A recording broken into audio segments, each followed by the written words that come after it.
Shalom, selamat pagi dan selamat beribadah kepada Bapak Ibu Saudara yang terkasih dalam nama Tuhan Yesus Kristus. Tibanya kita akan memulai ibadah kita pada pagi hari ini. Namun sebelumnya saya mempersilakan Bapak Ibu untuk mengambil saat teduh sejenak.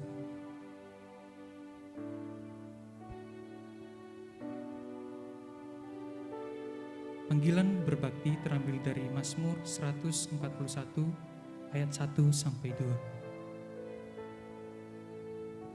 Ya Tuhan, aku berseru kepadamu, datanglah segera kepadaku.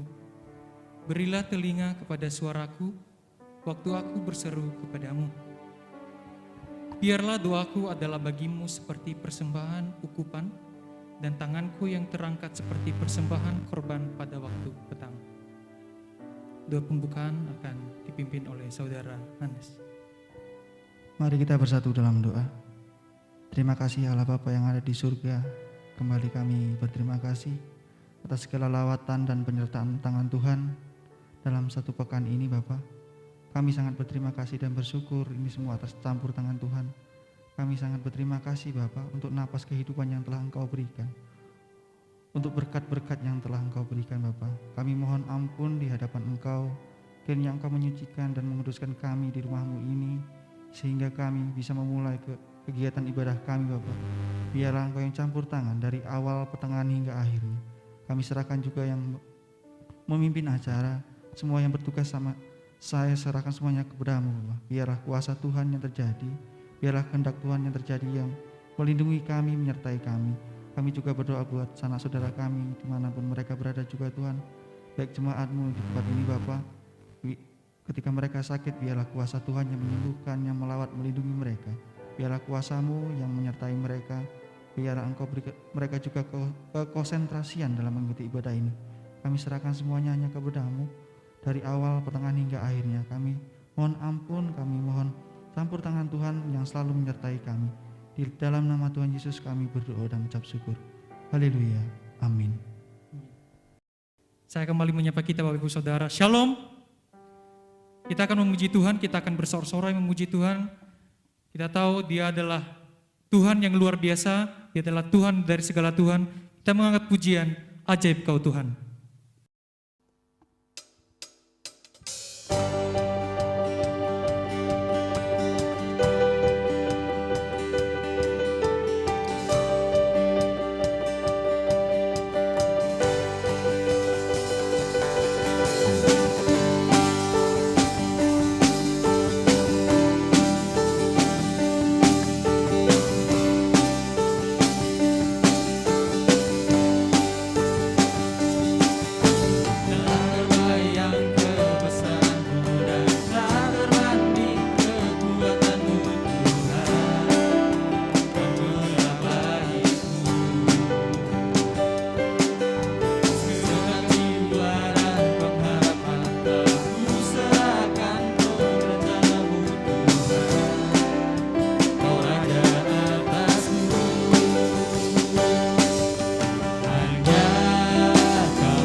pembacaan firman Tuhan yang terambil dari Markus 10 ayat 28 sampai 31 oleh Saudara Vincent.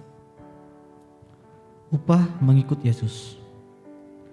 Berkatalah Petrus kepada Yesus, "Kami ini telah meninggalkan segala sesuatu dan mengikut Engkau." Jawab Yesus, "Aku berkata kepadamu, sesungguhnya setiap orang yang karena aku dan karena Injil meninggalkan rumahnya, saudaranya laki-laki atau saudaranya perempuan, ibunya atau bapaknya, anak-anaknya atau ladangnya, orang itu sekarang pada masa ini juga akan menerima kembali 100 kali lipat rumah, saudara laki-laki, saudara perempuan, ibu, anak, dan ladang, sekalipun disertai berbagai penganiayaan, dan pada zaman yang akan datang ia akan menerima hidup yang kekal. Tetapi banyak orang yang terdahulu akan menjadi yang terakhir, dan yang terakhir akan menjadi yang terdahulu." Amin. Amin.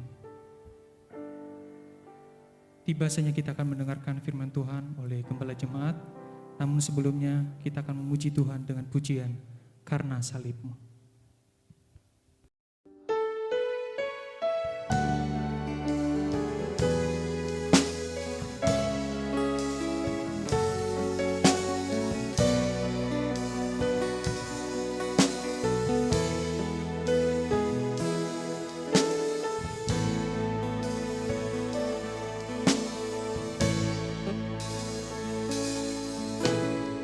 Hanya Kau Tuhan di hidupku, Kau berikan hidup yang baru. Darah-Mu menyucikan, pulihkan hatiku. Kunyatakan Kaulah segalanya. Engkaulah sumber pengharapan, kuasa-Mu sanggup menyembuhkan. Jiwaku berserah hanya kepadamu, Yesus, Kaulah segalanya. Karena salib-Mu ku hidup, karena salib-Mu ku menang. Engkau yang berkuasa sanggup untuk melakukan mukjizat-Mu di hidupku.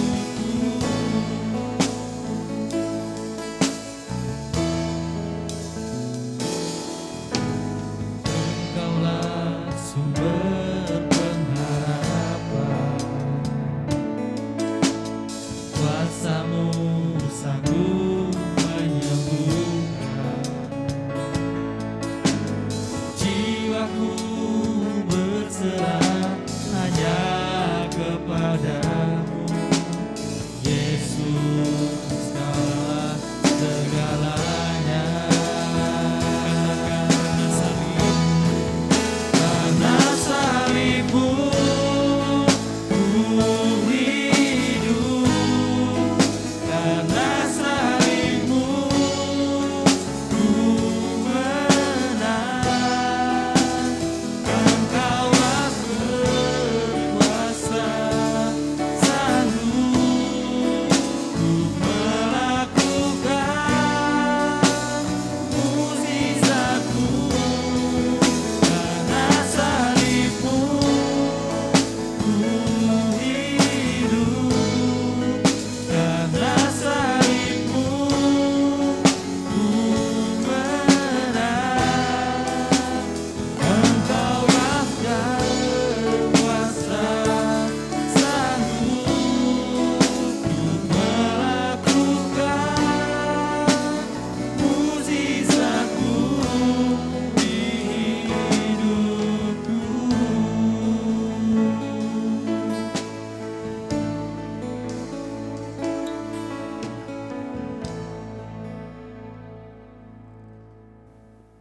kepada gembala jemaat dipersilakan. Jemaat Gloria Kayen yang saya kasih di dalam Tuhan Yesus Kristus, selamat pagi. Apa kabarnya semuanya? Saya selalu mendoakan Bapak Ibu Saudara sekalian agar dalam keadaan baik, sehat dan bahagia. Sebagai keluarga Allah kita terus saling mendoakan agar kita sebagai keluarga Allah ini menunjukkan kepedulian, menunjukkan satu pengharapan yang sama, yaitu hidup kita menyenangkan hati Tuhan. Jemaat Gloria Kayen yang saya kasih dalam Tuhan Yesus Kristus, tema khotbah pada pagi hari ini, Roh Kudus menuntun kepada jemaat Tuhan. Artinya setiap orang percaya dituntun oleh Roh Kudus untuk berjemaat di dalam jemaat lokal. Minggu kemarin kita belajar Roh Kudus menuntun semua orang untuk diselamatkan. Melalui apa? Melalui firman Tuhan. Dan dari penjelasan firman Tuhan itulah orang yang ingin tahu kebenaran, ingin diselamatkan Tuhan, dan menemukan penjelasan firman Tuhan dari Alkitab, firman-Nya yang tertulis, dia akan beroleh petunjuk, tuntunan Roh Kudus, sehingga dia diselamatkan oleh iman percayanya. Mari kita berdoa memohon pimpinan Tuhan. Bapa di surga, kami bersyukur karena seluruh jemaat-Mu dalam perlindungan dan berkat-Mu. Sehingga pada pagi hari ini kami bersuka cita ketika kami berbakti memuliakan Engkau. Ya Bapa, kami siap untuk belajar firman Tuhan. Melalui penjelasan firman-Mu yang hamba sampaikan ini, kami jemaat-Mu dapat bertumbuh di dalam kebenaran, yaitu firman-Mu. Tolonglah kami ya Tuhan, supaya kami menjadi pelaku firman Tuhan. Di dalam nama Tuhan Yesus kami berdoa dan kami siap untuk belajar firman Tuhan. Amin. Efesus pasal yang keempat, ayat 1 sampai 15 yang akan mendasari khotbah pada pagi hari ini. Demikianlah firman Tuhan, sebab itu aku menasihatkan kamu, aku orang yang dipenjarakan karena Tuhan, supaya hidupmu sebagai orang-orang yang telah dipanggil berpadanan dengan panggilan itu. Hendaklah kamu selalu rendah hati, lemah lembut dan sabar. Tunjukkanlah kasih-Mu dalam hal saling membantu. Dan berusahalah memelihara kesatuan roh oleh ikatan damai sejahtera. Satu tubuh dan satu roh. Sebagaimana kamu telah dipanggil kepada satu pengharapan yang terkandung dalam panggilan-Mu. Satu Tuhan, satu iman, satu baptisan, satu Allah dan Bapa dari semua, Allah yang di atas semua dan oleh semua dan di dalam semua. Tetapi kepada kita masing-masing telah dianugerahkan kasih karunia menurut ukuran pemberian Kristus. Itulah sebabnya kata Nas, tatkala ia naik ke tempat yang tinggi, ia membawa tawanan-tawanan. Ia memberikan pemberian-pemberian kepada manusia. Bukankah ia telah naik? Berarti bahwa ia juga telah turun ke bagian bumi yang paling bawah. Ia yang telah turun, ia juga yang telah naik. Jauh lebih tinggi daripada semua langit untuk memenuhkan segala sesuatu. Dan ialah yang memberikan baik rasul-rasul maupun nabi-nabi, baik pemberita-pemberita Injil maupun gembala-gembala dan pengajar-pengajar, untuk memperlengkapi orang-orang kudus bagi pekerjaan pelayanan bagi pembangunan tubuh Kristus. Sampai kita semua telah mencapai kesatuan iman dan pengetahuan yang benar tentang anak Allah. kedewasaan penuh dan tingkat pertumbuhan yang sesuai dengan kepenuhan Kristus. Sehingga kita bukan lagi anak-anak yang diombang-ambingkan oleh rupa-rupa angin pengajaran, oleh permainan palsu manusia dalam kelicikan mereka yang menyesatkan. Tetapi dengan teguh berpegang kepada kebenaran, di dalam kasih kita bertumbuh, di dalam segala hal ke arah Dia, Kristus yang adalah kepala. Daripadanya lah seluruh tubuh yang rapi tersusun dan diikat menjadi satu oleh pelayanan semua bagiannya, sesuai dengan kadar pekerjaan tiap-tiap anggota, menerima pertumbuhannya dan membangun dirinya dalam kasih. Jemaat yang dikasihi Tuhan Yesus Kristus, melalui pembacaan nas firman Tuhan ini, saya dan saudara diberkati. Karena dengan pembacaan firman Tuhan dan kita mendengarkan dengan seksama, sebenarnya dari pembacaan firman Tuhan itulah firman Tuhan yang langsung kita dengarkan. Sedangkan saya menjelaskan itu menjadi bagian dari supaya saya dan saudara semakin mengerti firman Tuhan. Jadi pembacaan firman Tuhan ini menjadi sesuatu yang sangat memberkati kehidupan saya dan saudara. Jemaat Gloria Kayen yang saya kasih di dalam Tuhan Yesus Kristus. Judul khotbah pada pagi hari ini, Roh Kudus menuntun kepada jemaat Tuhan. Kalau kita membaca kitab Efesus, kita akan belajar, kita akan diberitahu bagaimana Tuhan mengatur gerejanya, bagaimana Tuhan memberikan petunjuk-petunjuk kebenaran kepada jemaatnya, yang adalah tubuhnya.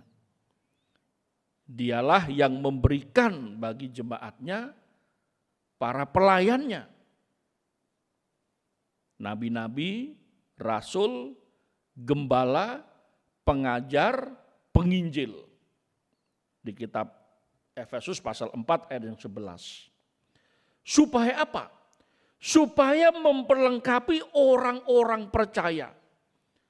Sehingga orang-orang percaya yang berjemaat di dalam jemaat lokal ini bertumbuh, dibangun dengan pengajaran firman, sehingga jemaat yang diajar oleh kebenaran firman Tuhan menjadi jemaat yang dewasa. Jemaat yang dibangun dengan pola Yesus Kristus. Dengan arah kepada Yesus. Jadi pembangunannya itu ke arah Yesus Kristus. Yesus Kristus menjadi dasarnya, Yesus Kristus menjadi pola dari pembentukan setiap jemaat. Betapa senangnya hidup saya dan saudara ketika kita diselamatkan, Roh Kudus menuntun kita melalui apa? Firman-Nya, khotbah minggu kemarin. Melalui firman-Nya kita dituntun untuk mengerti jalan Tuhan, bagaimana orang berdosa diselamatkan. Dan pada pagi hari ini melalui firman-Nya, kita yang sudah percaya dituntun supaya menjadi jemaat Tuhan. Roh Kudus menuntun setiap orang percaya untuk mengasihi Allah melalui mengasihi jemaatnya. Bagaimana saya dan saudara orang menjadi tahu kalau kita mengasihi Tuhan? Ya, mengasihi jemaat. Karena jemaat adalah tubuhnya. Bagaimanapun keadaan jemaat, kita harus mengasihi. Dengan cara apa? Saya dan saudara menjadi anggota gereja di dalamnya. Menjadi anggota jemaat di dalamnya. Sebab dengan menjadi anggota jemaat atau menjadi anggota gereja, saya dan saudara itu menunjukkan kasih kita kepada Sang Kepala Gereja, yaitu Yesus Kristus. Dan Roh Kudus menuntun. Karena setelah kita bertobat percaya Yesus, kita diselamatkan, kita tidak segera meninggal dunia, masih Tuhan beri kesempatan kita hidup di dunia ini. Itulah sebabnya kita disuruh untuk berjemaat. Karena di dalam jemaat inilah saya dan saudara menjadi keluarga Allah. Jemaat Allah, tiang penopang dasar kebenaran. Roh Kudus menuntun setiap orang percaya untuk berjemaat. Artinya apa? Artinya saya dan saudara menjadi anggota gereja yang baik. Mengapa baik? Karena kita sudah diselamatkan. Menjadi anggota gereja yang setia. Sebagaimana Tuhan Yesus setia. Setia sampai menyerahkan nyawanya. Bukankah Rasul Paulus juga menyaksikan bahwa hidupnya menunjukkan sikap yang setia sampai pada garis akhir. Dan berguna. Baik, setia, berguna di dalam jemaat. Mengapa harus berguna? Karena Tuhan memanggil saya dan saudara di dalam jemaat lokal supaya kita menjadi berguna. Mengapa berguna? Karena kita sudah diberi karunia rohani. Dengan karunia rohani itulah kita membangun jemaat Tuhan.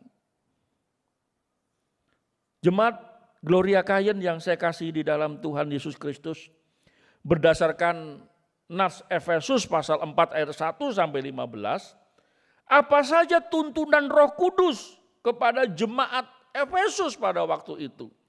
Agar jemaat itu menjadi satu bangunan yang tersusun rapi, yang tidak mudah dihancurkan oleh penyesat, oleh rupa-rupa angin pengajaran yang menyesatkan. Karena jemaat berdiri teguh di atas fondasi imannya yang paling teguh, yaitu firman Tuhan. Kalau konteks bagi kita, apa saja tuntunan Roh Kudus kepada jemaat Gloria Kayen? Tentu kita sebagai jemaat Tuhan ingin hidup kita dituntun oleh Roh Kudus. Bagaimana caranya Roh Kudus menuntun? Ya melalui firman-Nya. Terkadang banyak orang Kristen bertanya, apa kehendak Tuhan dalam hidupku? Kehendak Tuhan dalam hidupku ya harus sesuai dengan firman Tuhan. Perhatikan apa saja yang prinsip dalam firman Tuhan. Sedangkan keputusan-keputusan yang subjektif ya bagian saya dan saudara, mengapa kita, itulah sebabnya kita berdoa. Misalkan saudara memilih memohon pimpinan Tuhan dalam doa. Sedangkan yang prinsip-prinsip seperti keselamatan, seperti gereja, bagaimana Alkitab ya sesuai dengan firman Tuhan yang prinsip ya kehendak Tuhan. Sedangkan hal-hal yang subjektif dalam kehidupan saya dan saudara ya harus dikaitkan dengan yang prinsip ya. Supaya apa? Supaya kita tahu kehendak Tuhan. Berdasarkan kitab Efesus pasal 4 ayat 1 sampai 15 ini kita akan belajar apa saja tuntunan Roh Kudus bagi kita sebagai jemaatnya. Yang pertama, Bapak Ibu Saudara yang dikasihi Tuhan, dipersatukan dalam kebenaran. Di ayat 1 sampai ayat 6 kita diberikan petunjuk bahwa hidupmu itu sebagai orang-orang yang telah dipanggil itu harus berpadanan dengan panggilan itu. Apa panggilan Tuhan bagi jemaat Efesus pada waktu itu? Rasul Paulus berdoa supaya jemaat Efesus mengenal, memahami betapa lebarnya dan panjangnya dan tingginya dan dalamnya kasih Kristus. Jemaat dipanggil supaya semakin memahami, supaya semakin mengenal dan supaya semakin berpengalaman dengan kasih Kristus. Kita dipanggil untuk semakin mengenal kasih Kristus sehingga kita mengasihi Kristus, mengasihi Tuhan dan mengasihi sesama. Kita sudah dipanggil. Itulah sebabnya kita harus berpadanan dengan panggilan itu. Panggilan apa? Panggilan kasih. Itulah sebabnya di ayat 14 sampai ayatnya yang ke-21 di pasal 3 kitab Efesus, Rasul Paulus berdoa, aku sujud kepada Bapa Supaya apa? Supaya jemaat memahami kasih Kristus. Sehingga dengan kasih Kristus itulah hati dan pikirannya, bahkan seluruh hidupnya memuliakan Allah. Saya dan saudara sebagai jemaat Tuhan di dalam gereja Gloria Kain, Roh Kudus menuntun saya dan saudara, kita dipersatukan dalam kebenaran. Dalam kebenaran, kalau berdasarkan ayat 1, supaya panggilan saya dan saudara itu berpadanan. Artinya cocok, tidak menyimpang ke kanan ke kiri. Dipanggil untuk semakin mengasihi Tuhan Yesus. Nah, kita berkumpul sebagai jemaat, kita berbakti ya, kita acara berjemaat. Itu kan kita dipersatukan. Dipersatukan dalam kebenaran. Jadi kalau tidak dalam kebenaran jangan mau. Ya, kalau kita kumpul-kumpul lalu kita tidak dipersatukan dalam kebenaran, jadi kacau. Itulah sebabnya Roh Kudus menuntun supaya saya dan saudara itu dipersatukan dalam kebenaran. Dipersatukan dalam apa? Semakin mengasihi Yesus. Ayat 2, semakin kita rendah hati, lemah lembut dan sabar. Itu kan kita dipersatukan. Rendah hati itu sikap bisa menerima satu dengan yang lainnya. Lemah lembut itu menunjukkan satu kepribadian yang mudah diterima, yang membahagiakan. Kalau kita kasar kan orang nggak senang, nggak bahagia. Kalau kita sombong ya orang nggak bahagia juga. Sabar itu mengapa ada istilah panjang sabar, ini berkaitan dengan tali ya. Harus panjang sabar. Kalau pendek sabar cepat marah. Itulah sebabnya semakin kita dipersatukan, semakin kita memiliki kerendahan hati, kelemah lembutan, kesabaran. Jadi setiap orang yang berjemaat, setiap orang yang percaya Tuhan, setiap anggota gereja memiliki tuntunan Roh Kudus. Dituntun untuk apa? Dituntun untuk hidupnya itu menjadi memuliakan Tuhan. Kemudian memelihara kesatuan roh dan ikatan damai sejahtera di ayat yang 6. Dan itu ditunjukkan dengan satu tubuh, satu roh. Satu tubuh artinya Kristus sebagai kepala, kita ini bagian dari anggota tubuh Kristus. Yang masing-masing kita mempunyai tugas tanggung jawab yang semua sangat penting di dalam tubuh Kristus. Satu roh, rohnya sama, ada Roh Kudus. Kapan Roh Kudus masuk dalam hati kita? Pada saat kita bertobat percaya Yesus. Segera Roh Kudus masuk dalam hati kita. Menjadi metre bahwa kita ini milik Tuhan. Jadi nggak usah nunggu-nunggu lagi. Minta ditumpangi tangan supaya Roh Kudus masuk. Enggak seperti itu. Roh Kudus enggak begitu caranya. Caranya adalah ketika seseorang bertobat percaya Yesus, Roh Kudus masuk dalam hatinya. Kemudian satu Tuhan, sama Tuhan Yesus. Enggak perlu ditambah yang lain. Satu iman jelas. Satu baptisan. Nah ini makanya jemaat dibaptis. Mengapa kita dibaptis? Tuhan Yesus dibaptis untuk apa? Untuk memperagakan Injil yang akan dia jalani. Mati, masuk dalam air yang dilambangkan, kemudian bangkit. Hidup. Jadi itulah Injil seperti yang dikatakan Rasul Paulus di kitab Korintus. Bahwa Yesus telah mati sesuai dengan kitab suci, dia bangkit sesuai dengan kitab suci. Nah kalau kita, mengapa pada saat saya dan saudara sudah bertobat percaya Yesus lalu memberi diri dibaptis? Ini sebagai satu kesaksian. Saya ingin menunjukkan kepada publik, kepada jemaat bahwa inilah yang sudah saya percayai, iman di dalam Yesus Kristus. Sehingga pada saat saya dibaptis itu menunjukkan bahwa saya sudah mati bersama Kristus, lalu bangkit bersama Kristus juga. Satu Allah, satu Bapa. Nah, inilah kesatuan dalam kebenaran itu seperti itu. Roh Kudus menuntun saudara-saudara supaya dipersatukan dalam kebenaran. Di dalam jemaatlah saudara-saudara dipersatukan dalam kebenaran. Sehingga di dalam jemaat ini seperti yang ayat 1 sampai ayat 6 jelaskan. Dipersatukan dalam kebenaran. Jadi tidak ada yang model yang lain. Kalau model lain nanti saudara jadi bingung mana yang diikuti. Gembala menjelaskan firman Tuhan, mengajar firman Tuhan. Gembala memberitahukan kebenaran melalui khotbah, melalui pengajaran, dan jemaat menerima dengan sukacita sehingga kita dipersatukan dalam kebenaran. Harus sesuai dengan firman Tuhan. Dan itulah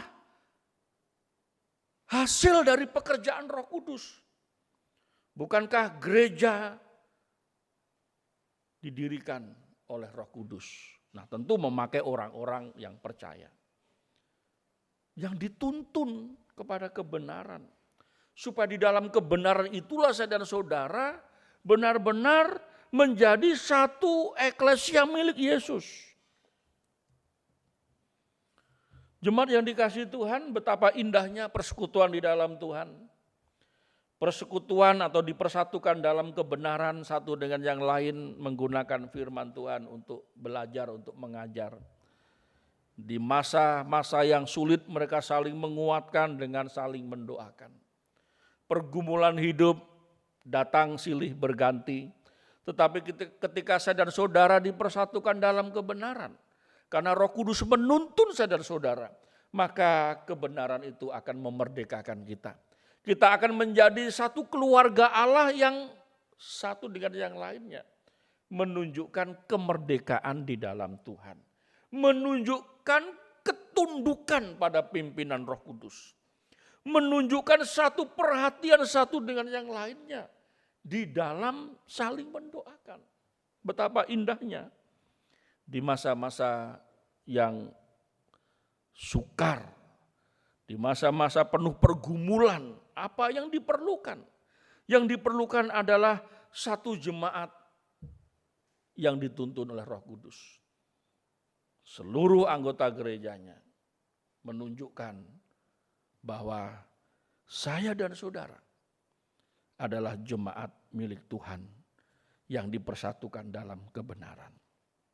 Yang kedua, diteguhkan dengan kuasa kematian dan kebangkitan Kristus. Roh Kudus menuntun jemaatnya. Karena jemaat ini akan menghadapi banyak pergumulan, banyak tantangan di dalam pelayanan, di dalam perjalanan hidupnya. Maka kuasa kematian dan kebangkitan Yesus itu menjadi penghiburan. Di ayat 8 sampai ayat 10 firman Tuhan berkata, itulah sebabnya kata Nas, tatkala ia naik ke tempat tinggi, ia membawa tawanan-tawanan, ia memberikan pemberian-pemberian kepada manusia.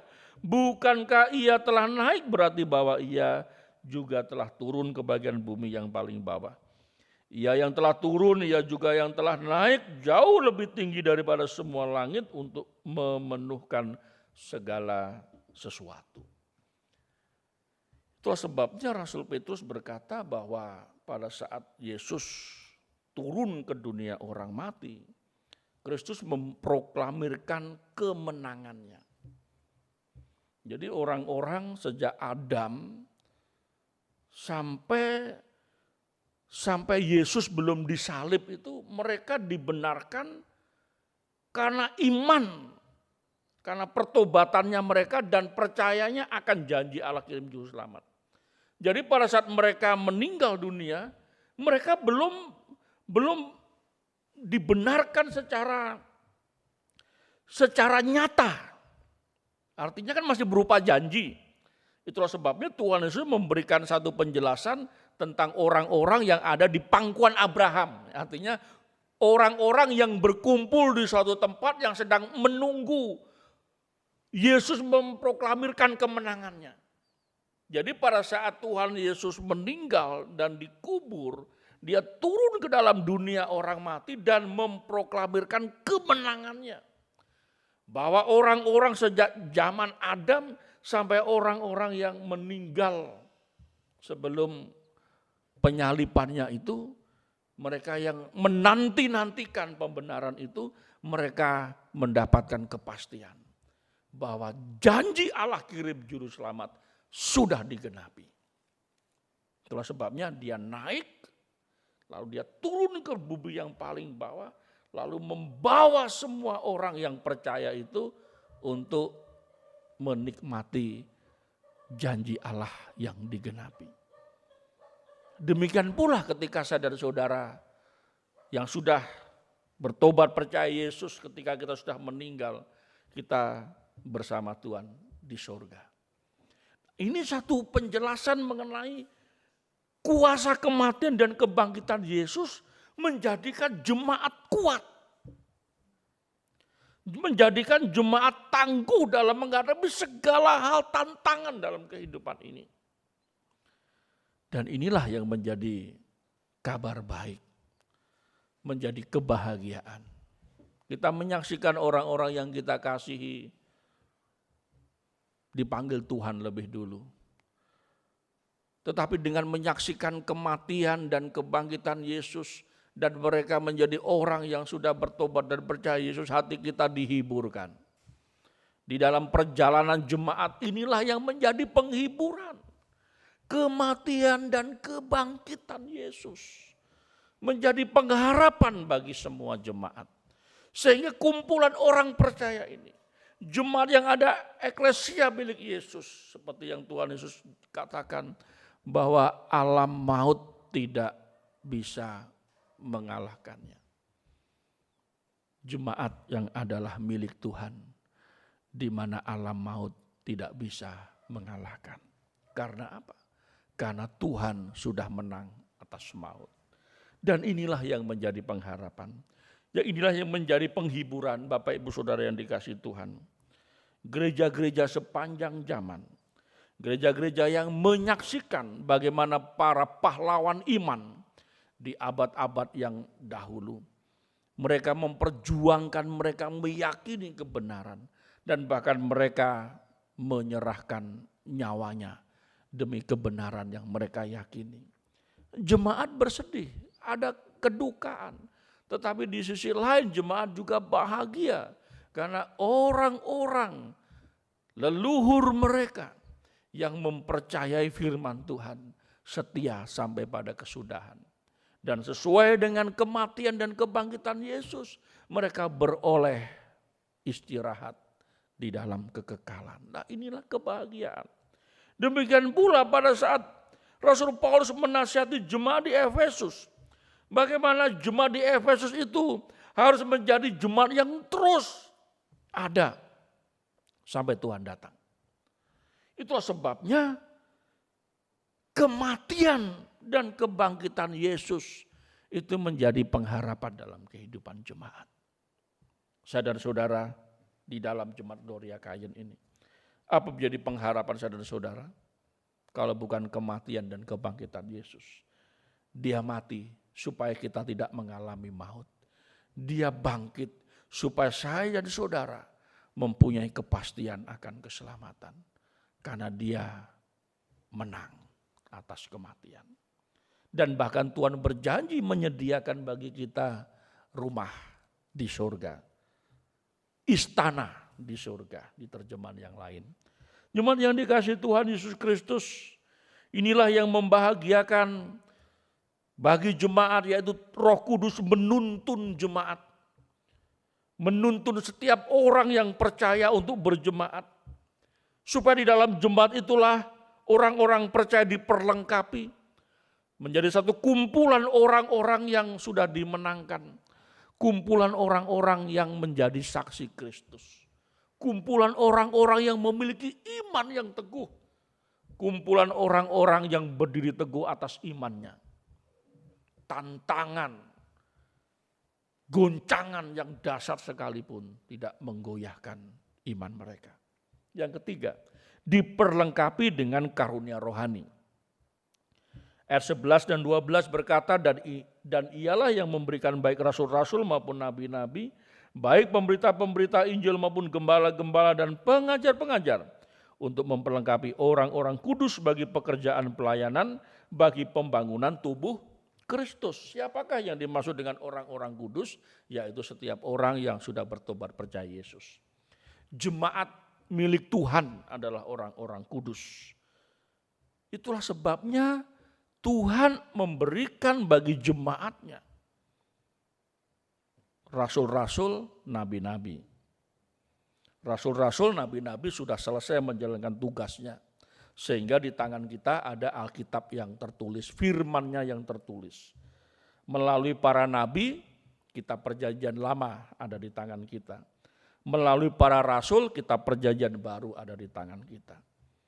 Para rasul sudah pulang ke surga, para nabi sudah pulang ke surga, Tuhan Yesus pulang ke surga. Lalu kebenaran itu diteruskan kepada siapa? Kepada jemaatnya. Itulah sebabnya di dalam jemaat Tuhan melengkapi dengan gembala. Gembala bertanggung jawab atas pengajaran firman Tuhan. Gembala, orang yang paling mengasihi Tuhan, orang yang paling mengerti kebenaran, sehingga dia bisa menggembalakan kawanan domba milik Allah. Pemberita Injil pergi keluar menjangkau. Pengajar memperlengkapi ke dalam. Ditambah lagi Kisah Rasul pasal 6 ada diaken yang melayani meja. Sehingga satu jemaat ini dapat berdiri kokoh. Apa karunia rohani saya dan saudara? Gunakan untuk membangun jemaat Tuhan. Diperlengkapi untuk memperlengkapi. Saya dan saudara dipanggil oleh Injil Yesus Kristus. Sehingga saya dan saudara menjadi orang yang diselamatkan. Menjadi jemaat milik Tuhan. Dan di dalam jemaat milik Tuhan itu harus terus berkesinambungan. Tongkat estafet kebenaran itu harus diteruskan kepada generasi anak cucu kita. Sehingga betapa pentingnya keberadaan gereja. Betapa pentingnya keberadaan jemaat. Ayat 12 sampai ayat yang ke-13 untuk memperlengkapi orang-orang kudus bagi pekerjaan pelayanan, bagi pembangunan tubuh Kristus. Sampai kita semua telah mencapai kesatuan iman dan pengetahuan yang benar tentang anak Allah, kedewasaan penuh dan tingkat pertumbuhan yang sesuai dengan kepenuhan Kristus. Pekerjaan ini belum selesai. Karena yang akan hasil akhirnya itu kan kita mencapai kesatuan iman, pengetahuan yang benar tentang anak Allah. Nah, inilah sebabnya kita harus dipimpin, dituntun oleh Roh Kudus agar kita hidup seperti Kristus. Diperlengkapi, memperlengkapi. Karena pekerjaan ini menjadi pekerjaan yang terus-menerus harus kita kerjakan. 14 sampai ayat yang ke-15 sehingga kita bukan lagi anak-anak yang diombang-ambingkan oleh rupa-rupa angin pengajaran, oleh permainan palsu manusia dalam kelicikan mereka yang menyesatkan. Di tengah kawanan domba ada serigala berbulu domba, ada gambarnya gitu. Itulah sebabnya ketika jemaat itu semakin kokoh, semakin kuat, semakin mengerti kebenaran, semakin mengasihi Tuhan Yesus, semakin setia sampai mati, semakin menunjukkan nilai-nilai kekristenan dalam hidupnya hari demi hari, maka jemaat itu akan tidak mudah diombang-ambingkan oleh pengajaran yang menyesatkan. Bahkan tidak mudah untuk disesatkan. Ketika muncul yang palsu, dia sudah bisa mendeteksi yang asli. Itulah sebabnya saya dan saudara dituntun oleh Roh Kudus.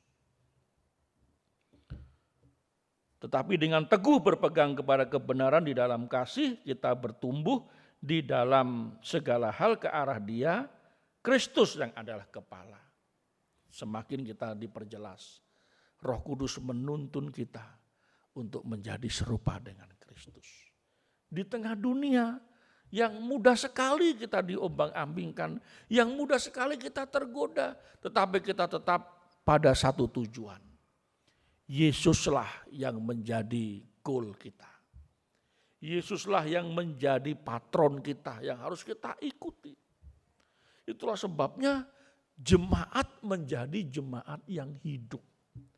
Menjadi jemaat yang sehat. Menjadi jemaat yang bertumbuh. Dan menjadi jemaat yang berbuah. Apabila jemaat mentaati tuntunan Roh Kudus. Jemaat Gloria Kayen yang saya kasih di dalam Tuhan, mari kita bertekad. Mari kita membuat komitmen dalam kehidupan kita sebagai jemaat untuk bertekad mentaati tuntunan Roh Kudus dalam kita berjemaat.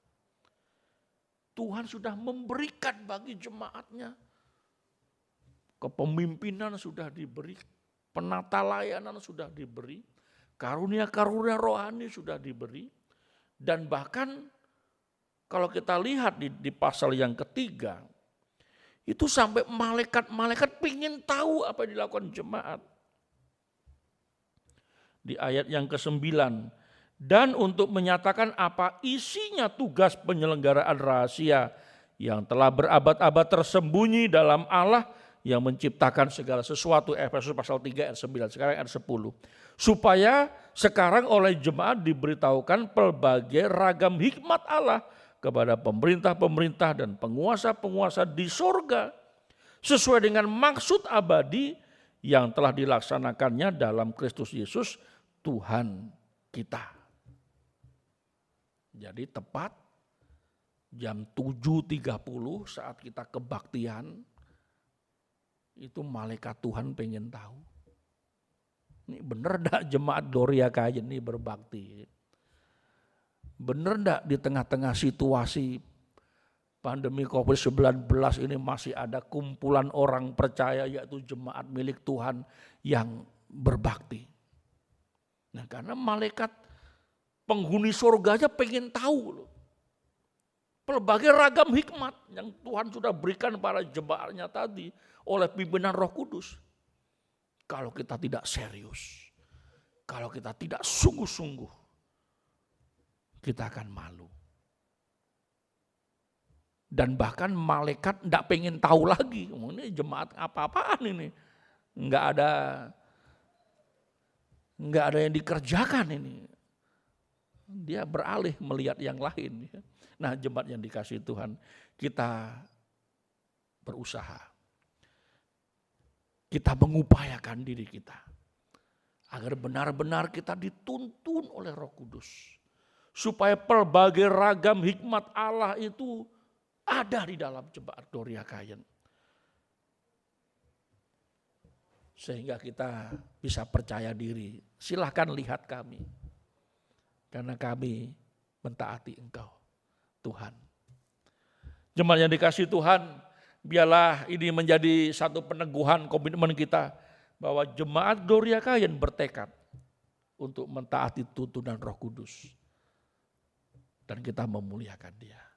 Amin. Mari kita berdoa. Bapa di surga, kami sudah mendengarkan penjelasan firman Tuhan dan bagian kami adalah mentaati firman-Mu. Terpujilah nama-Mu Bapa, di dalam nama Tuhan Yesus kami berdoa. Amin. Firman Tuhan yang sangat memberkati. Untuk merespon firman Tuhan, kita angkat mengat pujian kita yang berkata, berhembuslah Roh Kudus.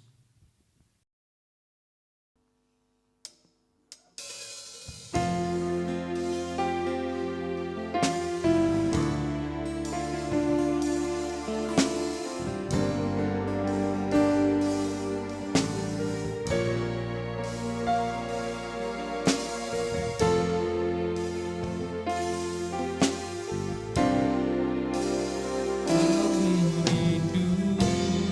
rindukan Roh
Roh Kudus, kuasa-Mu atas kami, menembuslah, penuhi hati ini.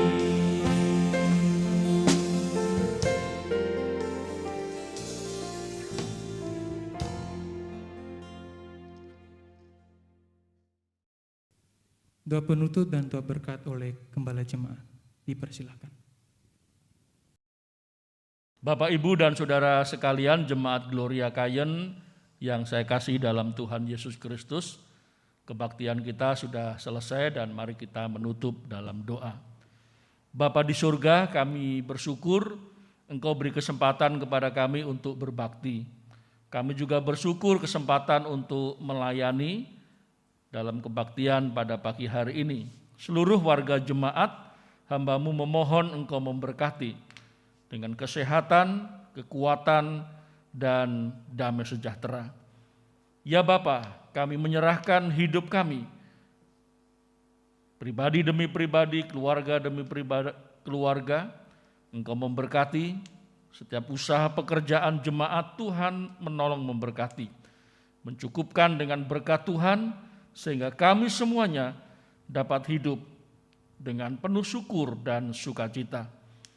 Bapa di surga, kami sebentar akan berpisah satu dengan yang lainnya, menjalani kehidupan ini 1 minggu ke depan. Kami mohon Engkau yang menuntun langkah hidup kami, tekad dan semangat kami untuk menyenangkan hati Tuhan dan berguna bagi sesama.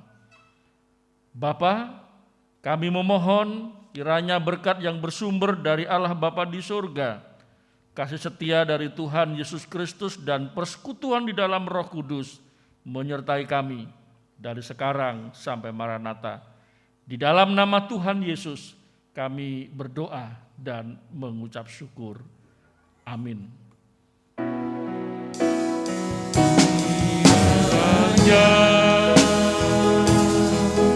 Engkau memberkati aku berlimpah-limpah dan memperluas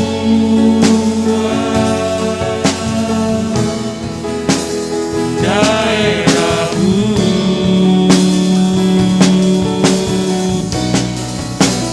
dan kiranya tangan-Mu menyertai aku dan melindungi aku daripada malapetaka, sehingga kesakitan tidak menimpa aku. Bapak, Ibu, dan Saudara sekalian, Jemaat Gloria Kayen yang saya kasih dalam Tuhan Yesus Kristus, selamat hari Minggu. Tuhan menyertai memberkati kita. Salam Maranatha.